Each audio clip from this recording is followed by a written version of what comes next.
On nous a longtemps raconté la même histoire. Une histoire simple, presque rassurante. Va à l'école, obtiens un diplôme, trouve un emploi stable, travaille dur, mets de l'argent de côté, évite les dettes, investis tranquillement, et un jour, tout ira bien. Cette histoire a structuré des générations entières. Elle a donné un cadre, une direction. Mais aujourd'hui, quand on regarde le monde tel qu'il est réellement, une question s'impose. Est-ce que cette histoire fonctionne encore ? Partout, on parle d'investir tôt, d'épargner dès ses 20 ans, de faire travailler l'argent le plus tôt possible. Et c'est vrai, sur le papier, les chiffres sont clairs. Mais que se passe-t-il si la vie ne suit pas ce scénario parfait ? Que se passe-t-il si tu n'as pas commencé à 20 ans ? Si tu découvres tout cela à 40, 45 ou 50 ans ? Est-ce que tout est perdu ? Est-ce que le jeu est terminé avant même d'avoir vraiment commencé ? La réalité, c'est que l'argent n'est pas qu'une affaire de calcul, de pourcentage ou de graphique. Les décisions financières les plus importantes ne se prennent pas devant une feuille Excel. Elles se prennent autour d'une table, dans des discussions de couple, dans le stress du quotidien, dans la peur de manquer, dans l'envie de sécurité. L'argent est profondément émotionnel. Il est lié à notre histoire personnelle, à notre éducation, à ce que nous avons vu, entendu et vécu. En chacun de nous, il y a plusieurs voix. Il y a celle qui a peur, celle qui veut un salaire fixe, un cadre rassurant, des repères stables. Il y a aussi celle qui rêve de liberté, d'autonomie, de choix. Et puis, il y a celle que l'on n'a jamais vraiment nourrie, celle qui comprend comment fonctionne l'argent, comment il circule, comment il se transforme. On ne nous apprend pas à devenir financièrement libre, on nous apprend à devenir financièrement dépendant d'un emploi, d'un chèque, d'un système. Dès l'instant où tu dépends entièrement d'un salaire, ton rapport à l'argent change. Tu n'es plus acteur, tu deviens gestionnaire de survie. Tu espères que tout continue comme avant, parce que la moindre rupture devient une menace. Quand le salaire disparaît, quelque chose d'autre apparaît. La faim, la lucidité, la créativité. Sans filet de sécurité, tu découvres qui tu es vraiment. Certains trichent, d'autres abandonnent, d'autres encore apprennent, s'adaptent, évoluent. Ce n'est pas l'argent qui révèle les gens, c'est son absence. On nous a appris à fuir la dette comme une maladie. Mais personne ne nous a expliqué qu'il existe différentes formes de dette. Et surtout, différentes manières de les utiliser.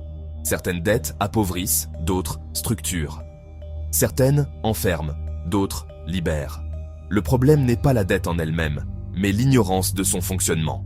Quand de l'argent est créé massivement, deux phénomènes apparaissent toujours, l'inflation et la pression fiscale. Ceux qui se contentent d'épargner sans stratégie voient leur pouvoir d'achat s'éroder lentement. Ceux qui comprennent les règles adaptent leur comportement. Ils ne courent pas après l'argent. Ils apprennent à le positionner. Le monde a profondément changé. La monnaie n'est plus adossée à quelque chose de tangible depuis longtemps.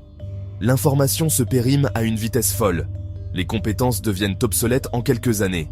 Et pourtant, on continue à penser avec des schémas vieux de plusieurs décennies. On vérifie la date de péremption des aliments, mais rarement celle de nos croyances. Regarde autour de toi. Des personnes hautement diplômées, brillantes, compétentes, qui gagnent bien leur vie, mais qui n'en gardent presque rien. Plus les revenus augmentent, plus les prélèvements suivent. Le problème n'est pas de gagner plus, mais de comprendre ce que l'on fait de ce que l'on gagne. La véritable fracture n'est pas entre ceux qui travaillent dur et ceux qui ne font rien. Elle est entre ceux qui comprennent le système et ceux qui n'y ont jamais été initiés.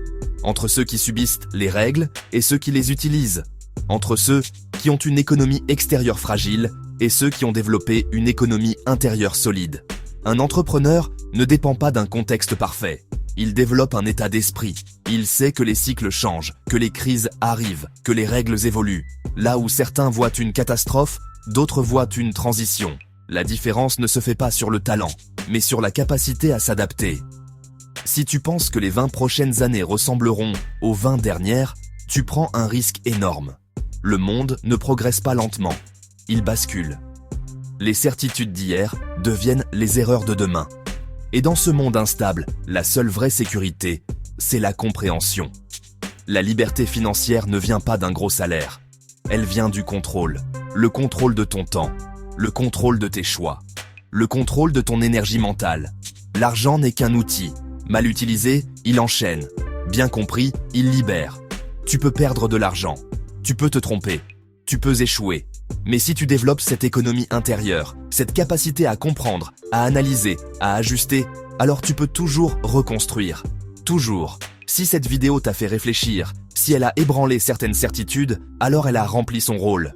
Si tu veux continuer à explorer la psychologie de l'argent, comprendre les mécanismes invisibles du système financier et apprendre à reprendre le contrôle de ton rapport à l'argent, alors prends une seconde. Like cette vidéo, partage-la autour de toi et abonne-toi à la chaîne pour ne pas rater les prochaines analyses. Ici, on ne promet pas des raccourcis, on construit de la lucidité, de la stratégie et une liberté durable.